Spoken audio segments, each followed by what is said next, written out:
Hello and welcome to Dirt Road Believer. I am so glad that you're here with me, whether it is your first time or your 300 and something video that you've watched. I'm so glad that you are here with me. I am Tina and we are coming up on Thanksgiving. It's that wonderful time of year where we get to join together with our families and visit and start this wonderful holiday season. And so our devotion today is really going to give us some insight into this time that we're going to spend with our family and how looking back can also help us look ahead. All right, let's talk about some giveaways. Okay, let me back up because I got sick somewhere in November and it kind of threw me off. The first week in November, we gave away a cookbook. Rhonda Brown won that cookbook. Then I was out sick. Last week, we were giving away this Dirt Road Believer Christmas sweatshirt, size extra large. So we are going to draw for that now. That looks good on camera. I should have worn mine. All right, so I've got our entries. Thank you to everyone who entered to win the Dirt Road Believer Christmas sweatshirt. Let's see who's going to win it. Did I pick just one? I did. Drum roll. Charla Allen, you won the Dirt Road Believer Christmas sweatshirt. Congratulations. She's my high school teacher. Yes. So I'm so happy that you won. I hope you enjoy this and just private message me with your address and I will mail it to you as soon as possible. All right, what are we giving away today? We are giving away two things. We've got another sweatshirt. This is a fun, I don't imagine any viewers outside of Georgia entering to win this one. How adorable. It's got Santa, the Georgia Santa on the front, white, and it is size medium. So if you would like to enter to win our Georgia Santa hoodie, then simply comment sweatshirt and you will be entered to win. Next week we'll draw for this. And then we have a t-shirt. How many of you feel like this?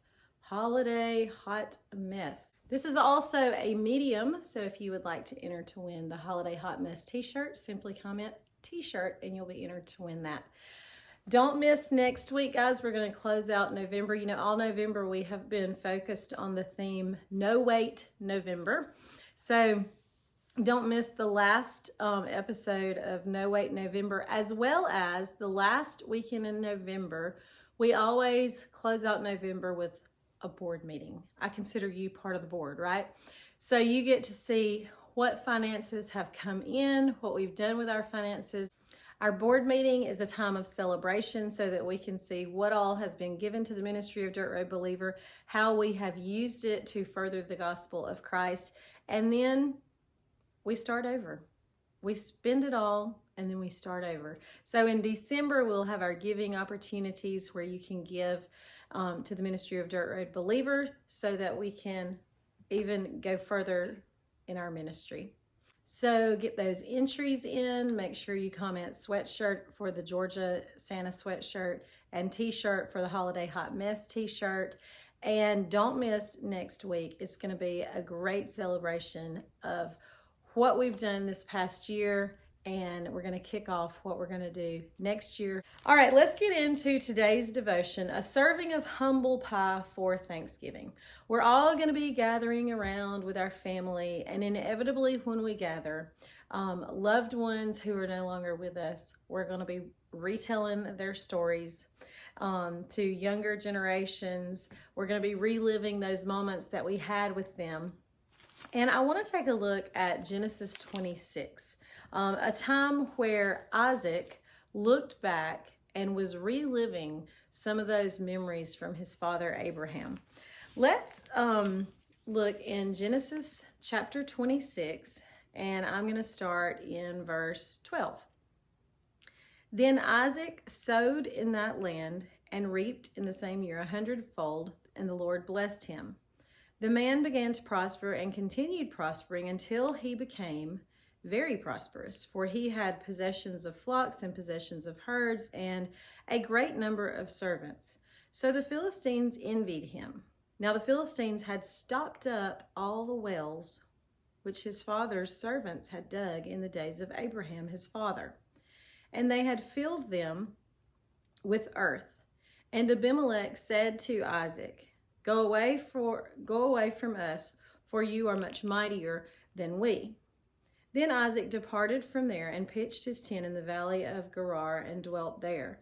And Isaac dug again the wells of water which they had dug in the days of Abraham his father, for the Philistines had stopped them up after the death of Abraham. He called them by the names which his father had called them.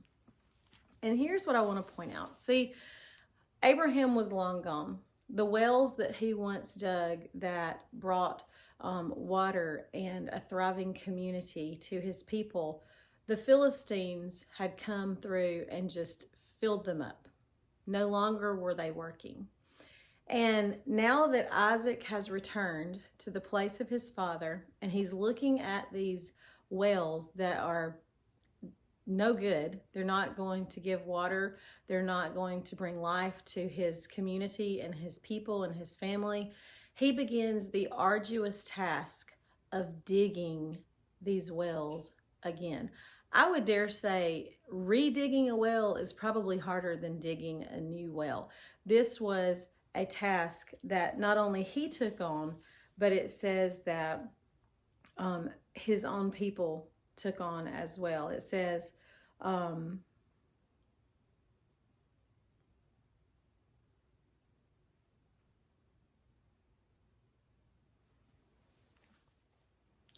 Isaac began digging these wells again.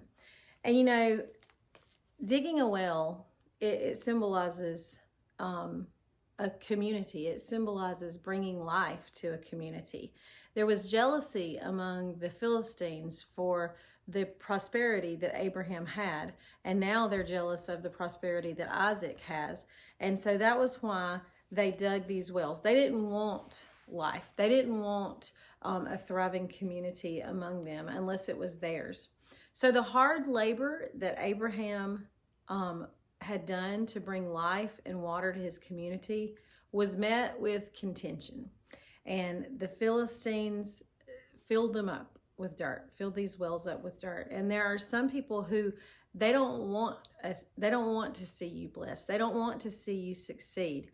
And no matter how hard we work for it, there are going to be people who come behind and try to fill our wells in. And as we go to Thanksgiving and we sit around the table and we remember these pillars in our family, these who have left such a legacy of Christ, have any of those wells been filled up? That life-giving spirit that once was in your family, is it still there? Are there some wells that have been filled up and need to be redug where the life can spring forth like it did when they were here in your community, in your home, in your church? Because we all have people who have gone before us in our family and they tirelessly worked to dig that well so that it would spring forth and bring our families, our churches, our communities, that thriving element, that life-giving water.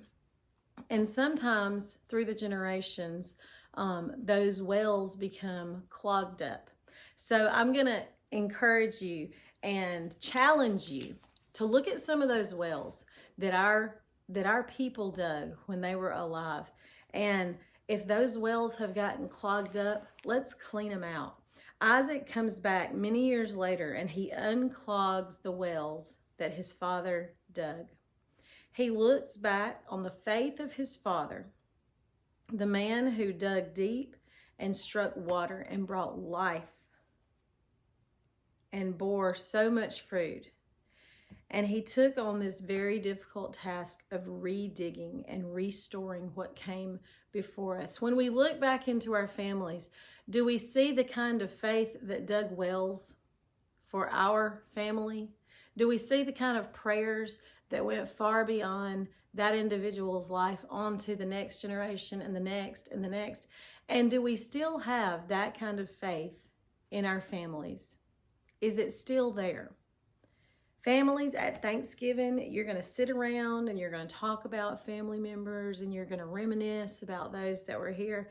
And some of us have family members that dug some really deep wells for us.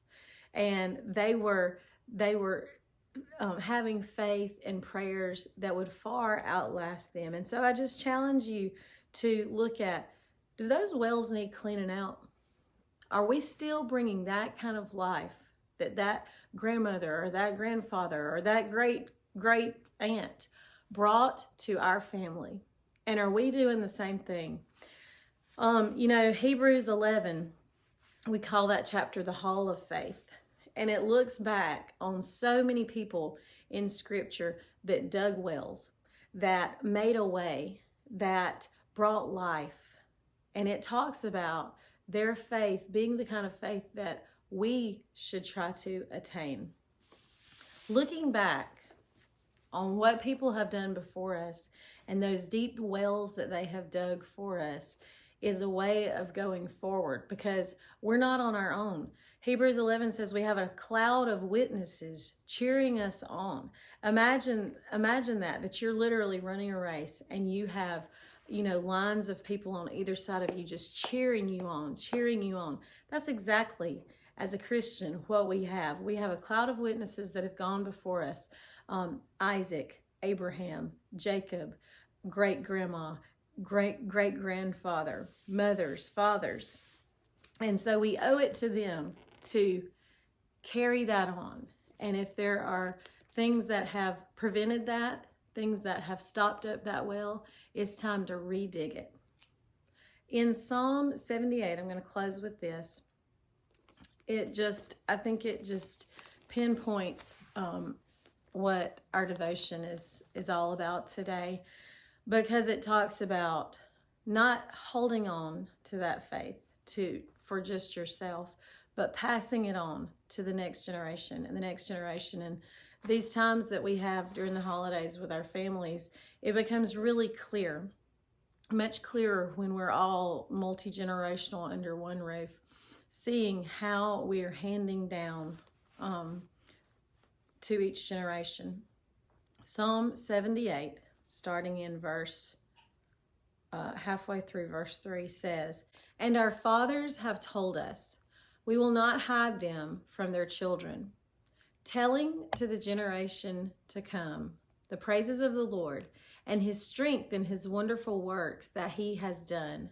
For he has established a testimony in Jacob and appointed a law in Israel, which he commanded our forefathers, that they should make them known to their children, that the generation to come might know them, the children who would be born, that they may arise and declare them to their children, that they may set their hope in God and not forget the works of God, but keep his commandments." So as you sit around the table this week with your families, do you see this scripture in your own family? Do you see the laws, the statutes, the hope of God that was once implanted so deeply by that family member of yours? Is it still carrying on? Are we still telling the next generation? Are we making it known to our children the faith that has come before us? Guys, I hope you have a wonderful Thanksgiving. I hope you take time to look back, to talk about those family members who were so vital to your family's faith. And, if need be, begin to redig that well so that the generations to come will know that same commitment to faith and that same hope that family member had in God for your family. Hope you have a wonderful Thanksgiving. Don't forget the sweatshirt. Simply comment sweatshirt to enter to win. T-shirt, comment T-shirt to win. We'll draw next week. I can't wait to be back with you next Tuesday for our board meeting. It's going to be a giant celebration. I'm so proud of what this ministry has done with your help and with the prayers of so many. So I will see you next week. From my family to yours, have a happy Thanksgiving. And until next week, slow down. Take the dirt road, believer.